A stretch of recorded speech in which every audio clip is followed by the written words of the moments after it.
Evening போல் ஒரு வெண்ணிலா பேசிக்கான sponge அதை தான் செய்யலான்னு சொல்லி ட்ரை பண்ணிட்டு இருந்தேன். இதுக்கு வந்து 3 முட்டையை வந்து ரூம் டெம்பரேச்சரில் இருக்கிற மாதிரி எடுத்துக்கிட்டேன். ஒயிட்டையும் எல்லோவையும் தனியாக பிரிச்சுக்கிட்டேன்.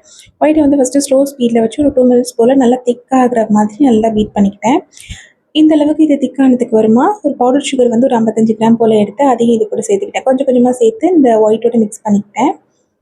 இந்த ஸ்பாஞ்ச் வந்து நான் செகண்ட் டைமாக செய்ய தான் ஸ்டார்ட் பண்ணிட்டேன். நான் ஃபஸ்ட் டைம் செய்யும்போது கொஞ்சம் எக்ஸ் நல்லா இருக்கிற மாதிரி இருந்துச்சு.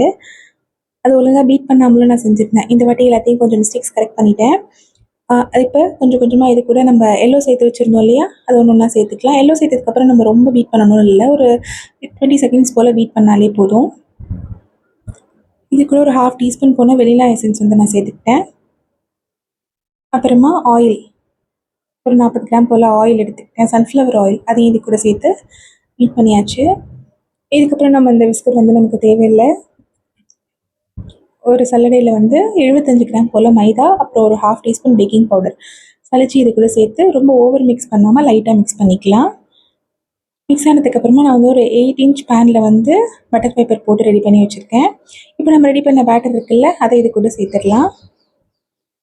சேர்த்துட்டு அந்த ஏர் பபிள்ஸ் இருக்கும், அதனால நல்லா டேப் பண்ணிக்கலாம்.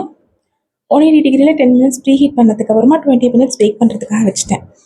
இது பேக் பண்ணுறதுக்குள்ள அப்படியே ஈவினிங் ரொட்டீனாக வந்து ஸ்நாக்ஸ்க்கு பார்த்தீங்கன்னா இந்த சக்கரவள்ளி கிழங்கு இருக்குல்ல, அதை தான் வேக வச்சுருந்தேன். அது பேக் ஆகிற கேப்பில் இது அப்படி நான் பண்ணிட்டேன். அப்புறம் காஃபிக்காக ஃபில்ட்ரு போட்டு வச்சாச்சு. நான் செகண்ட் டைம் பண்ணாலுமே இது எப்படி வந்திருக்குங்கிறதுக்காக நான் இது கிச்சன்லேயே தான் இருந்தேன், கிச்சன் விட்டு போகலை. அதனால அது வரைக்கும் வெயிட் பண்ணிகிட்டு இருந்தேன். ஸ்மெல் இல்லாமல் சூப்பராக ஸ்பாஞ்ச் வந்து ரெடி ஆயிடுச்சு.